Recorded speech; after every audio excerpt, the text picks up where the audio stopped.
Saya hari ini hadir untuk menjawab pertanyaan-pertanyaan yang tadi disampaikan, dan saya telah menjawab 46 pertanyaan, dan mudah-mudahan jawaban sudah dijawab dengan sebaik-baiknya.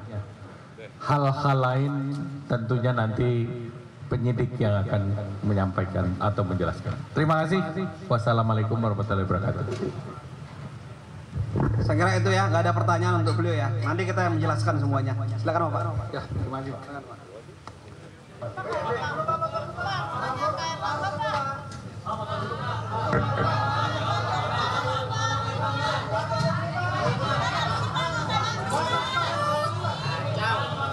Jauh dari Malaysia ke Barat.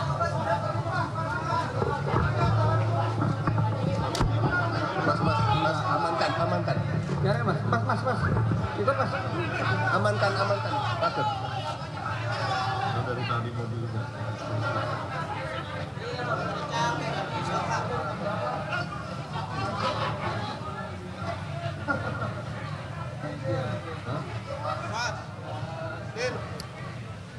Ya, tenang dulu ya, tenang. Biar semuanya kumpul. Tenang dulu.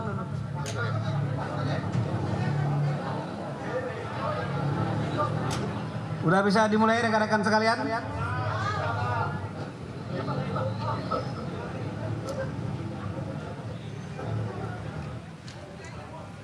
Jadi rekan-rekan sekalian, harap tenang ya. Udah bisa tenang ya? Jadi kenapa tadi ada 2 tahanan baru dari proses penyidikan perkara yang ada di Sultra yang berinisial SM, yaitu Kepala Geologi Kementerian SDM, mantan Direktur Pembinaan Pengusaha Mineral, Direktur Jenderal Mineral Batubara Kementerian SDM, dan tersangka yang kedua adalah EPT, yaitu Evaluator RKAB pada Kementerian SDM.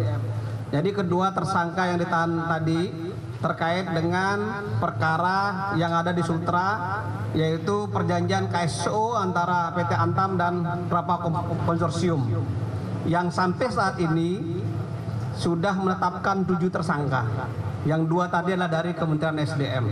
Saya kira itu cukup ya. Untuk selanjutnya Bapak Dirdik silakan menyampaikan hal-hal yang terkait tentang pemeriksaan yang tadi. Terima kasih. Assalamualaikum warahmatullahi wabarakatuh. Selamat malam rekan-rekan media.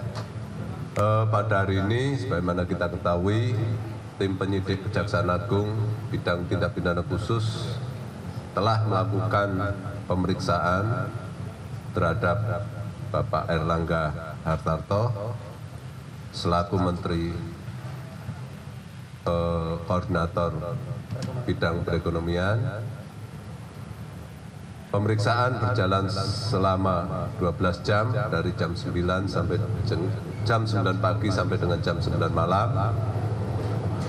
Sebagaimana kita ketahui tadi, seperti yang disampaikan oleh beliau, pemeriksaan ada 46 pertanyaan yang keseluruhannya telah dijawab dengan baik oleh beliau. Pemeriksaan berjalan sebagaimana mestinya, dan pemeriksaan kali ini merupakan pengembangan dari penanganan perkara tindak pidana korupsi, pemberian fasilitas ekspor CPO dan produk turunan tahun 2021 atas nama tersangka Indra Sari Wisnuwardana dan kawan-kawan yang perkaranya telah memiliki kekuatan hukum tetap, di mana berdasarkan fakta yang berkembang di dalam proses persidangan,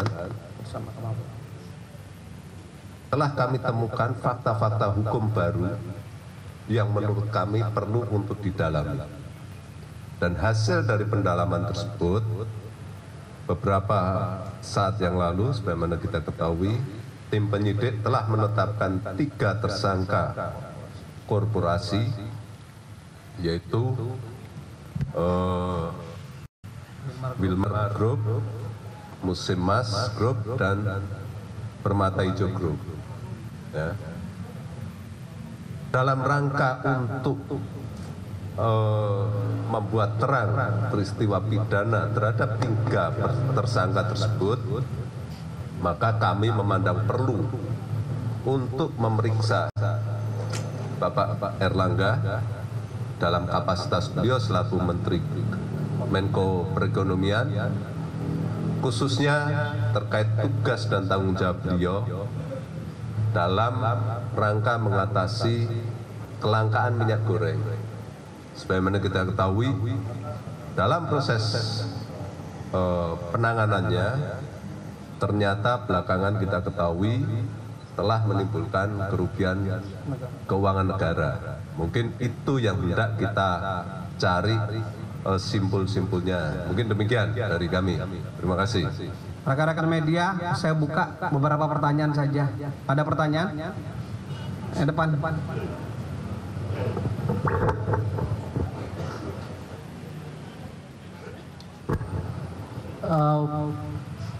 Selamat malam Pak, saya Hedi dari Kumparan.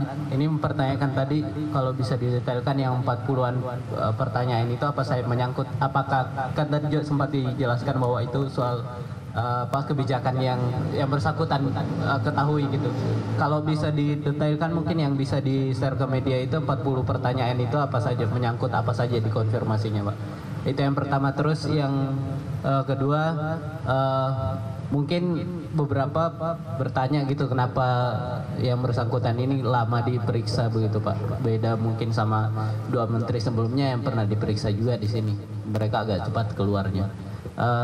Ini buat Pak Kapuspen mungkin yang soal sutra itu, apakah benar sudah ada jaksa yang dicopot dari jabatannya yang diduga menerima menerima suap dari perusahaan nikel tersebut, gitu Pak.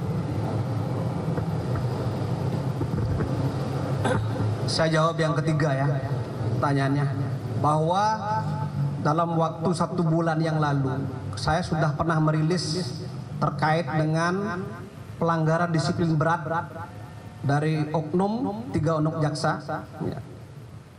3 orang dilakukan pencopotan terhadap jabatan dan jaksanya. 1 orang tenaga tata usaha dilakukan penundaan pangkat. Jadi 3 orang mendapatkan hukuman yang cukup berat, disiplin berat.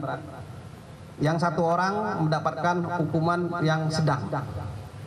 Ya, saya kira cukup itu ya. Saya tidak mau menyampaikan secara gamblang karena itu data yang saya peroleh dari pengawasan. Silakan Pak, lanjutkan. Terima kasih. Saya coba menjawab. Tentunya 46 pertanyaan tersebut itu sangat teknis sekali, teknis penyidikan, sehingga kami tidak bisa menyampaikan di sini. Namun yang jelas, inti dari pemeriksaan kami adalah untuk mengetahui sejauh mana sih tindakan-tindakan penanggulangan dari Kementerian Koordinator Perekonomian dalam rangka upaya untuk mengatasi kelangkaan minyak goreng, ya kan? Nah, kenapa baru saat ini kami panggil? Tadi sudah saya sampaikan bahwa ini merupakan hasil pengembangan berdasarkan fakta yang kami temukan di persidangan. Setelah kami kaji, ternyata fakta-fakta itu harus kami dalami dan harus kami sikapi, sehingga tadi ada 3 perusahaan yang kami tetapkan sebagai tersangka. Betul ya? Mungkin demikian. Ada lagi pertanyaan? Maju ke depan kalau mau nanya. Ke depan dulu. Tadi angkat tangannya depan. Saya Dani Pak dari Bisnis Indonesia. Saya punya 1 pertanyaan aja. Dari 46 pertanyaan itu, apakah didalami salah satunya terkait dengan nama Menko Perekonomian Airlangga Hartarto yang disebut dalam dakwaan atas nama terdakwa Wiwinanto atas nama Lincewe? Apakah itu didalami juga? Karena kita ketahui juga Bapak Wiwinanto ini adalah salah satunya tim asistensi dari Menko Perekonomian. Terima kasih. Ya tentunya segala hal yang menurut hemat kami bisa membuat terang peristiwa pidananya pasti kami dalami. Ya, tentu tetap kita asasnya adalah ada tidak alat buktinya. Ya, sepanjang itu ada alat buktinya dan memang harus kami dalami, pasti akan kami dalami.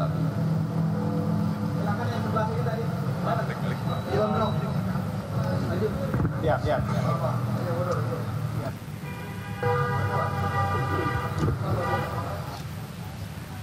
Kedua pertanyaan ya. Singkat aja Pak, dari pemeriksaan hari ini, apakah sudah cukup Pak untuk memeriksa Pak Erlangga? Kemudian dari pertanyaannya tadi, apakah ada yang berkaitan dengan kebijakannya terkait ekspor CPO itu tersebut? Ya, untuk pertanyaan kedua itu sudah teknis sekali, kami tidak bisa menjawab. Untuk apakah ini sudah cukup atau belum, tentu saja setelah pemeriksaan ini kami melakukan evaluasi dan pendalaman dikaitkan dengan keterangan yang lain, nanti akan kita sikapi. Begitu. Izin Pak Ketut, Pak Kutandi, saya Rohman dari Lojatis. Singkat saja Pak, terkait peranan atau keberadaan Pak Erlangga dalam pemeriksaan hari ini dari Kejagung, regulasi atau belit hukum apa yang menjadi landasan Pak Erlangga itu patut diduga terlibat? Karena memang kan apa-apa yang dilakukan Kejagung, satu melalui fakta persidangan, kedua memang ada belit hukum atau regulasi yang memungkinkan seorang pejabat negara atau pejabat negara itu diduga patut terlibat. Sementara itu Pak, thank you. Terima kasih. Tentu saja kita, tapi saya koreksi ya, bukan terlibat. Ya, ini masih kita konfirmasi keterangannya terkait jabatan dan kedudukannya. Ya, tentu kami harus mengetahui tentang tindakan-tindakan yang diambil, keputusan-keputusan, baik itu di dalam rapat dan sebagainya, upaya-upaya untuk mencegah, untuk mengatasi kelangkaan minyak goreng. Ya, tapi kita tahu sendiri bahwa di dalam persidangan perkara yang terdahulu ternyata terbukti bahwa langkah-langkah yang diambil pada saat itu telah merugikan keuangan negara.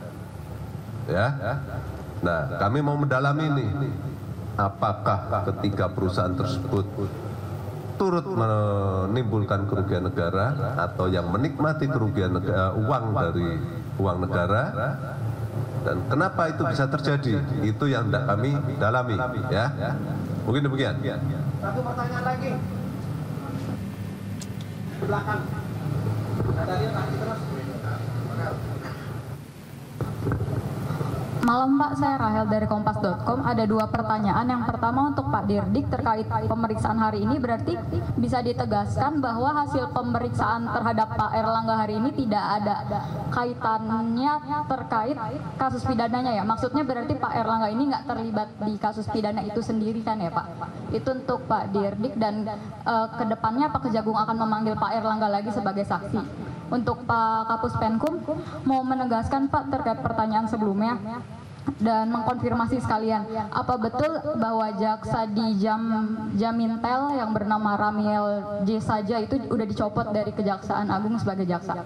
Dan jika iya, alasannya mungkin kenapa Pak, bisa dijelaskan lagi? Makasih. Oke, terima kasih. Saya rasa masih sangat terlalu prematur untuk menyatakan keterlibatan dan sebagainya ya, bahwa ini masih penyidikan awal ya. Apakah ini tidak ada keterkaitannya dengan tindak pidana? Justru ini mendalami tindak pidana yang telah terbukti sebelumnya ya. Kita dalam rangka untuk mengembangkan ya. Jadi fakta-fakta hukum yang muncul di persidangan kami pastikan selalu kami ikuti perkembangannya dan kami cermati. Apabila ternyata dari fakta tersebut muncul fakta hukum yang memang harus kami dalami, Maka seperti Bapak Ibu kalian lihat hari ini, kita pasti dalami, ya. Jadi proses masih berjalan dan itu masih kami lihat perkembangannya. Jadi mari kita tunggulah, ya. Jangan buru-buru. Oke ya. Jadi pertanyaan tadi sambungan ya. Saya tegaskan bahwa yang bersangkutan yang dicopot jabatan dan jaksanya ada 3 pada saat beliau atau yang bersangkutan menjabat sebagai Kepala Kejaksaan Tinggi di Sultra. Yang kedua adalah yang dicopot adalah pada saat yang bersangkutan sebagai Asvisus di Kejari Sultra. Dan yang ketiga adalah sebagai koordinator Eselon 3. Ya, saya kira rekan-rekan media sudah paham itu. Bukan pada saat yang bersangkutan menjabat sebagai Direktur Jam Intel. Saya kira itu ya jelas ya. Saya kira itu teman-teman media, terima kasih atas kehadirannya. Salam sehat dan bahagia untuk kita semua. Assalamualaikum warahmatullahi wabarakatuh dan Om Santi Santi Om.